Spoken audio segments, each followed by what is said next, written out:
है मसीह का प्यारा वचन, ये है वचन, प्यारा वचन, यीशु मसीह का प्यारा वचन। परमेश्वर के धन्य नाम की महिमा हो।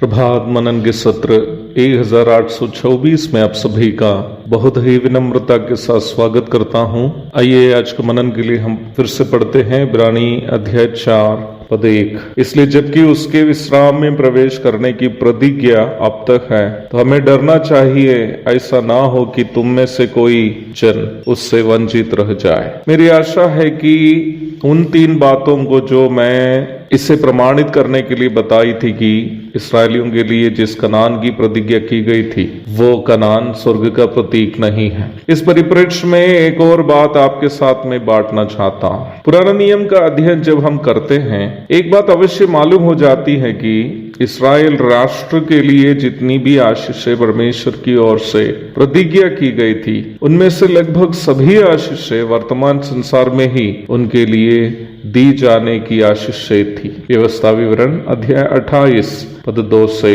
13 तक पढ़ लीजिएगा। अर्थात इस्राएल राष्ट्र के लिए जितनी भी आशीषें परमेश्वर की ओर से वादा की गई थी, वे सभी मटेरियल ब्लेसिंग्स अथवा भौतिक आशीषें थी। परंतु कलीसिया के लिए प्रतिज्ञा की गई आशीषों में 99% आशीष भी स्पिरिचुअल ब्लेसिंग्स अथवा आत्मिक आशीषें हैं। इफिसी अध्याय 1 पद 3 पढ़ लीजिएगा। इस्राएल के लिए परमेश्वर की ओर से प्रतिज्ञा की गई सबसे बड़ी आशीष उनके लिए मसीह के द्वारा स्थापना किया जाने वाला धर्म राष्ट्र की है, जो महासंकट काल के पश्चात वर्तमान संसार में यीशु मसीह के द्वारा 1000 वर्ष के लिए स्थापित किए जाएंगे।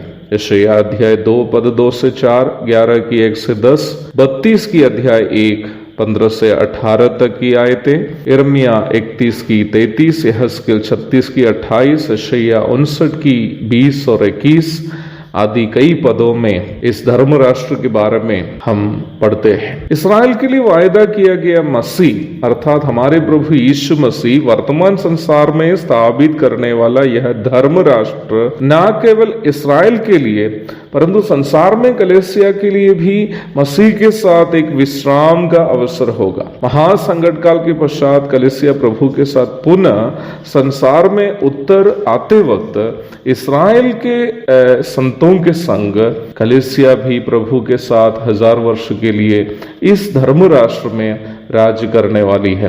प्रकाशित वाक्य 20 की 6 में हम इसकी सूचना देखते हैं। मैं इन बातें इसलिए बता रहा था कि आप यह समझ पाए कि 3रा अध्याय में इस्राएल के लिए प्रतिज्ञा किया गया विश्राम का स्थान कनान और 14 अध्याय में मसीहियों के लिए, मसीही विश्वासियों के लिए प्रतिज्ञा किया गया आत्मिक विश्राम में क्या संबंध है। संबंध यह है कि ये दोनों विश्राम संसार में रहते वक्त प्रभु से मिलने वाला आत्मिक विश्राम की ओर इशारा करते हैं। उद्धार प्राप्त सभी विश्वासी प्रभु के मध्याकाशीय आगमन के दरमियान उठा लिए जाएंगे और वैसे ही उन सभी लोग अर्थात कलीसिया महासंकट काल के पश्चात प्रभु के साथ धरती पर पुनः उतर आएंगे और प्रभु के 1000 वर्षीय शासन काल में उनके संग राज्य करेंगे। इसलिए ही इस प्रकार सोचना गलत होगा कि प्रारंभ में पढ़ी गई पद में विश्वासियों के द्वारा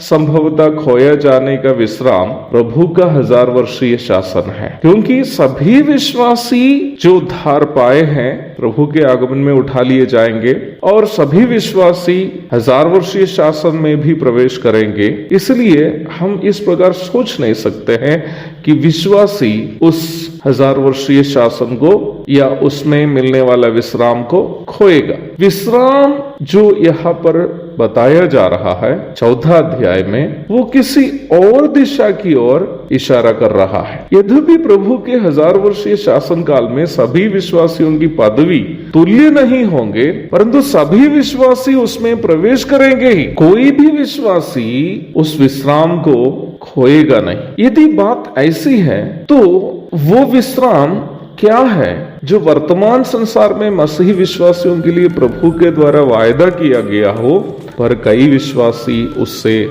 वंचित होने की संभावना भी है। ये विषय अच्छा से समझने का होने के कारण मैं सोचता हूं कि इसकी चर्चा हम कल भी जारी रखेंगे। तब तक के लिए मैं आपसे विदा हो जाता हूं। प्रभु के धन्य नाम की महिमा हो। आमीन।